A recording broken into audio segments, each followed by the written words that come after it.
Fifth and sixth places, but no question at all, Hamilton was quicker there through that corner than Raikkonen, and you can see he's right up on his gearbox now. As I said before, the trend has been for the McLaren to be the quicker car on dry tyres on a wetting track, and now Hamilton is right up behind Raikkonen and goes for it down the outside of the bus stop.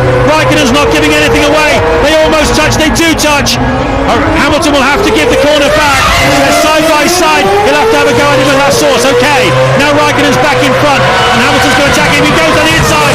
Raikkonen trying to play it cool, but it went wrong for him. Hamilton's through. They touch again. Amazing action here at Spa-Francorchamps, but Lewis Hamilton is back in the lead with 2 laps to go. He was determined to take that, wasn't he? Raikkonen being extremely defensive. I think it was all fair enough. But Hamilton taking all of that, keeping his cool, letting Raikkonen go back to be the first one over the finish line so that he yielded the position. Now he's got to get it slowed down into Leclerc. But Raikkonen will have to be bouncing across the grass. Now he's kept it together. It's going to be treacherous to the finish of the Grand Prix. Raikkonen definitely not as comfortable in these conditions as Hamilton, but it needs one snatch break to get this all horribly wrong. Raikkonen just tippy-toeing around the outside of Rivage as well. Here we are for a replay. Lewis went for the big dive down the outside and just tried to muscle it out. Raikkonen having nothing of it. Hamilton sensibly abandoning that one and just immediately rejoining for this one here. Heidfeld has pitted for BMW. He's taking a chance here. He's going on to some wet tyres. It looks like Raikkonen's run wide there. Hamilton's having problems as well, though. Raikkonen's got a lot of momentum there. Meanwhile, Massa has lost ground in these conditions. Whoa! Hamilton's up. Raikkonen gets back past him again. There's a Williams in the mix too. Hamilton's on the grass. So Raikkonen back in. And Hamilton spins. Raikkonen spins. They'll have to stop for intermediates. It's the only thing they can do now. It's worth the stop. But what will Massa do? Massa's coming up behind. What do you do? It's a complete gamble. If you can keep it out of the wall at this point, can they tippy-toe for the last 8 miles? Absolutely. Heidfeld has come in for tyres, and so has Glock. They've got nothing to lose. Heidfeld was 9th, Glock was 11th.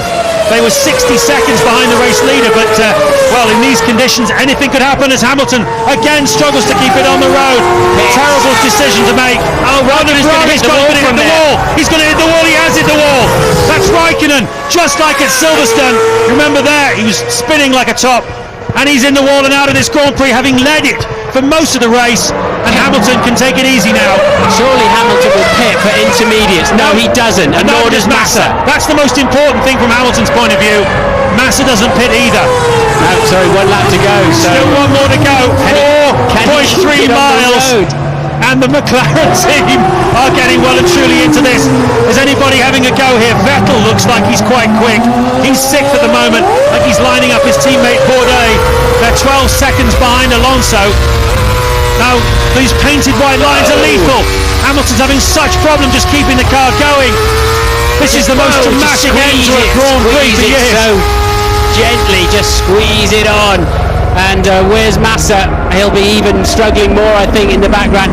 But as those pressures and temperature, where Massa's just creeping around at the top, a little bit dry at the top there. Sorry to cut across you, James. No problem. Well, they are 36 seconds slower per lap than they were when it was dry. That's how much it's affected things. They're on dry tyres on a wet track. And Alonso has lost a huge amount of time to Bourdais and Vettel.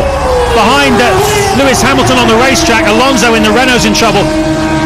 Hamilton's in a good position here. He knows he just needs to manage the gap. Massa doesn't look like any kind of threat to him. The most important thing, though, is to keep it off these painted white lines. He can at least just squeeze the throttle. He'll know from the team that he's got a big advantage now. And it's just literally coasting, freewheeling through Coulon there. And he can just bring it home from there. It must be one of the slowest and least glorious final laps you'll ever see to win a Grand Prix, but he's halfway round the lap now, and it's still not easy for him. It'll just get slippery and slipperier because the tyre temperatures are going away and the pressures go away. Third now. What's happened to Alonso? He pitted for tyres, so he's dropped down, and Bourdais on for a podium here.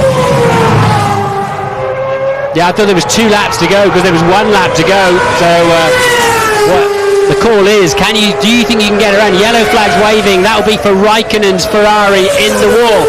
And Hamilton now, as soon as the downforce builds up a bit at these, he's probably doing 120, 130 miles an hour. It's then that it'll start to stink as long as you haven't got too much throttle on. And that's the most satisfying sight he could possibly imagine, seeing the Ferrari in the wall. The Ferrari's dominated him. He makes a bit of a mess of the final corner. There's a Red Bull there having a look at him. It's David Coulthard. But Lewis Hamilton comes through, and in the most extraordinary circumstances imaginable, he wins the Belgian Grand Prix at Spa-Francorchamps to add a crucial title to his belt. He's won at Monaco, he's won at Silverstone, and he's won at Spa.